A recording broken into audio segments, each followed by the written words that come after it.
Assalamualaikum warahmatullahi wabarakatuh. Kita ketemu lagi di channel Jumpa Hamzah. Apakah sobat yang terutama kaum Adam suka modif motor atau mobil? Ya tentunya modifikasi itu sah-sah saja untuk dilakukan sepanjang tidak melanggar dan perubahan atau modifikasi itu tidak begitu barbar ya, tidak begitu ekstrim. Karena kan banyak sekali banyak kita temui di jalan-jalan gitu kan, entah mobil, entah sepeda motor, dan memang kebanyakan sepeda motor yang dimodifikasi. Tetapi memang modifikasi itu tidak hanya dilakukan di negara Indonesia saja.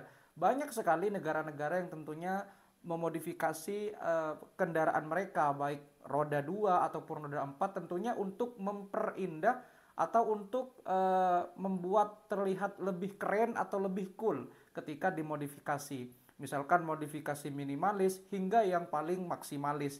Tetapi pertanyaannya, kenapa orang Indonesia ketika modifikasi mobil atau motor itu terlalu barbar atau terlalu parah ketika modifikasi? Bahkan tidak jarang banyak mengubah sistem safety atau kendaraan yang memang sudah dari pabrik sudah disetting dan didesain dengan bagus, sama orang Indonesia malah dimodif dengan ekstrim.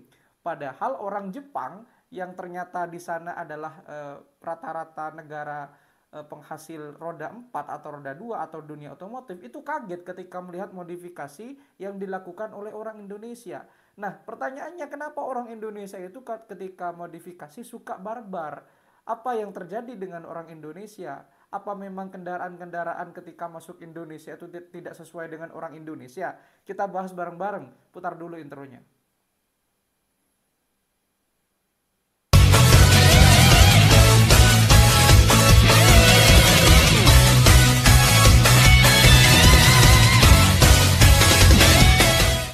Apa yang disebut dengan modifikasi? Ya, modifikasi itu menurut Kamus Besar Bahasa Indonesia atau KBBI adalah pengubahan atau membuat perubahan-perubahan kecil maupun perubahan besar dari bentuk semula. Ya, baik itu adalah hal yang paling sedikit hingga hal yang paling banyak. Jadi seperti itu garis besar atau arti dari sebuah modifikasi. Tentu kalau modifikasi itu dilakukan dengan hal yang wajar tentu tidak masalah sepanjang tidak membahayakan. Nah, bagaimana jika modifikasi itu dilakukan di kendaraan bermotor baik roda 2 maupun roda 4? Kalau roda 3 ya ada sih kendaraan roda 3 di Indonesia yang bernama bentor alias becak motor. Kita bahas belakangan nanti. Jadi gini, orang Indonesia itu adalah salah satu orang yang tentunya sangat aktif, sangat produktif, terutama kaum-kaum Adam atau kaum-kaum cowok ketika mereka menunggu update dari kendaraan roda 2 maupun roda 4. Dan dalam hal ini biasanya Indonesia itu juga bisa dikatakan sebuah negara yang mempunyai target atau market pasar yang sangat besar di bidang otomotif, terutama di bidang kendaraan roda 2 atau sepeda motor. Karena memang jumlah penduduk Indonesia merupakan penduduk yang salah satu terbesar di dunia, dan konsumen-konsumen di Indonesia itu merupakan didominasi oleh kaum anak-anak muda dari tahun 17 tahun ke atas hingga usia 30 bahkan sampai 35. Bahkan tidak jarang di Indonesia juga ada banyak sekali komunitas-komunitas kendaraan-kendaraan baik itu sepeda motor maupun mobil. Nah, kita kembali lagi kepada topik kita. Kenapa orang Indonesia ketika mereka melakukan modifikasi selalu memodif dengan hal-hal yang tidak wajar alias terlalu barbar begitu. Kita tahu sendiri bahwa ya memang sih penyebab utamanya adalah selera, tetapi memang di sini di video ini kita akan sedikit membahas dari segi sosial budayanya. Karena memang kondisi sosial budaya masyarakat Indonesia itu memang berbeda dengan negara-negara kebanyakan negara-negara yang lain yang tentunya ada di dunia ini. Jadi begini, orang Indonesia itu ketika mereka katakanlah ada update terbaru dari sebuah barang ya, entah itu barang elektronik atau barang otomotif, biasanya mereka akan cepat langsung tanggap dan responsif ketika memberikan komentar, entah itu komentar positif, komentar negatif, bahkan bully. Maksudnya gimana? Maksudnya begini, betapa banyak sepeda motor atau mobil-mobil yang tentunya diproduksi oleh negara-negara yang memproduksinya, sama orang Indonesia itu malah modifikasi secara besar-besaran.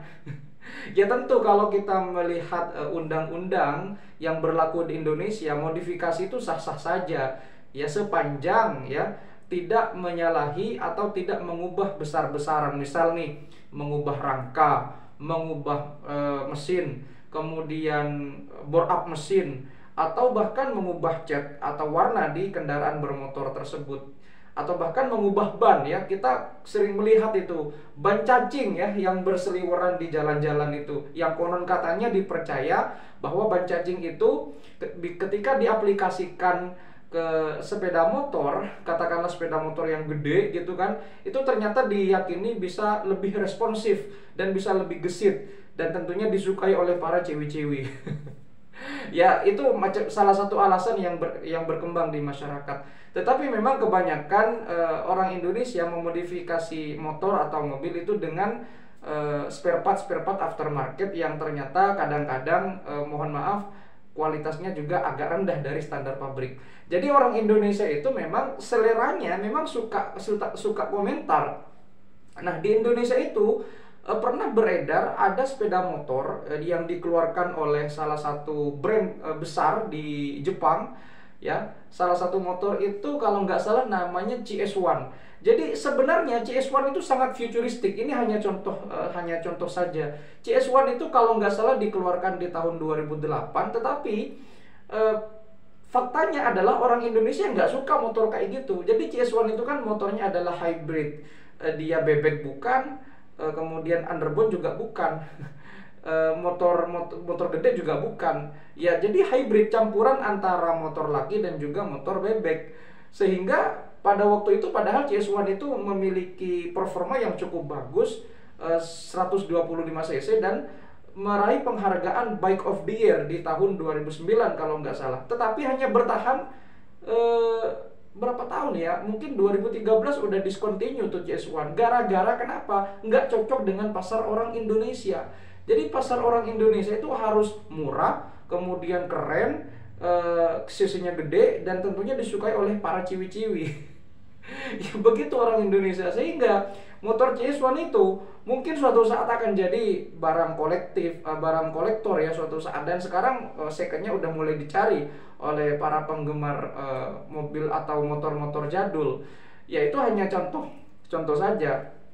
Tetapi memang kebanyakan orang Indonesia itu ketika mereka nggak suka dengan produk-produk bahkan yang dikeluarkan oleh brand-brand ternama, ya mereka memodifnya dengan tanpa ampun ya. Banyak sekali motor-motor gede sama orang Indonesia diganti bannya dengan ban cacing, dengan ban yang sangat kurus. Sehingga ya gimana ya, ya itu memang sebuah hal yang wajar sih, tapi memang itu keterlaluan lah. Jadi marilah para kaula-kaula muda dimanapun Anda berada, kalau memodifikasi jangan terlalu barbar. Kasihan motornya itu. Bore up mesin boleh-boleh saja, tapi jangan keterlaluan lah. Jangan sampai melebihi cc yang sangat besar begitu, karena itu merupakan faktor safety-nya sudah dipikirkan matang-matang oleh para insinyur ketika mereka mendesain mobil ataupun mendesain sepeda motor. Sehingga oleh orang Indonesia dimodif. Ya memang orang Thailand juga sering modifikasi motor, orang Vietnam juga sering, tetapi nggak se ekstrim orang Indonesia gitu kan. Bahkan kadang motor yang seperti motor trail itu dibuat nungging gitu. Ya tujuannya adalah ya seperti itu tujuannya, Anda tahu sendiri. Yang kedua, jadi yang pertama, orang Indonesia itu memang sangat konsumtif dan juga sangat peka terhadap bentuk sepeda motor. Bahkan motor-motor dari Vrindavan saja, dulu pernah ada motor dari negeri Vrindavan itu nggak bertahan lama di Indonesia karena memang pola konsumtif orang Indonesia dengan sepeda motor itu seperti ada chemistry-nya. Yang kedua adalah orang Indonesia itu cepat bosan. Jadi betapa banyak jual beli barang-barang bekas yang tentunya didominasi oleh kendaraan bermotor, entah itu roda 4 dan juga roda 2. Ketika orang Indonesia sudah bosan, mereka akan memodifikasi, minimal mengganti stripping. Jadi kalau misalkan di pabrik itu ada facelift, orang Indonesia sudah melakukan facelift berkali-kali. Minimal kalau misalkan velgnya itu masih pakai velg jari-jari, diganti velg racing, atau ketika velg racing udah bosen diganti velg jari-jari lagi, dan begitu seterusnya. Jadi orang Indonesia memang cepat bosen kalau melihat kendaraan bermotor. Karena memang ya juga ini dipengaruhi oleh sistem pembelian roda 2 atau roda 4 di Indonesia yang relatif sangat mudah jika dibandingkan dengan negara lain. Di Indonesia itu ada salah satu dealer yang tentunya ketika menawarkan sepeda motor itu 0 DP. 0 DP, hanya cukup slip gaji, KSK, kemudian KTP. Udah itu aja, Anda sudah bisa membawa pulang motor impian Anda. Tapi jangan lupa, tiap bulannya tinggal dikalikan tuh. Jadi relatif gampang mendapatkan sepeda motor di Indonesia itu.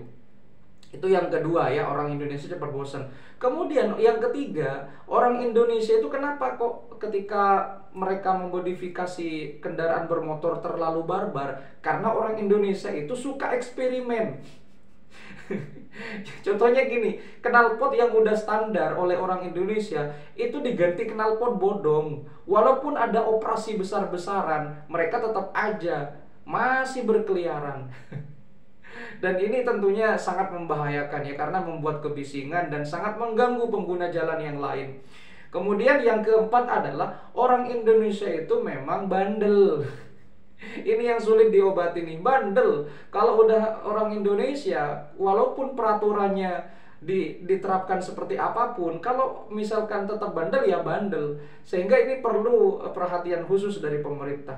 Ya memang sih ujung-ujungnya adalah perlu kesadaran terhadap masyarakat dan terhadap mindset orang Indonesia. Kalau memodifikasi motor itu sah-sah saja kok, nggak masalah. Tetapi jangan sampai terlalu barbar atau jangan sampai terlalu berlebihan. Karena kenapa? Ya kembali lagi, safety itu sangat penting ya, safety sangat penting. Dan tentunya sepeda motor itu juga punya jiwa. Seandainya sepeda motor itu bisa bicara, mungkin mereka meronta-ronta karena dimodifikasi sedemikian rupa, diubah bentuknya, bannya diganti cacing, knalpotnya diganti knalpot bodong, kemudian masih nungging, dan tentunya digeber-geber di jalanan. Betapa menderitanya sepeda motormu ketika kamu tidak memperhatikannya. Jadi mudah-mudahan video ini bisa memberikan manfaat kepada Anda semua. Dan ketika memodifikasi, mari jangan terlalu keterlaluan, dan jagalah pengguna jalan yang lain, karena keselamatan adalah hal yang utama. Terima kasih sudah menyimak. Kalau ada keterangan yang salah ataupun ada kata-kata salah, saya minta maaf. Kritik dan saran tetap saya tunggu. Sampai jumpa di video berikutnya. Wassalamualaikum warahmatullahi wabarakatuh.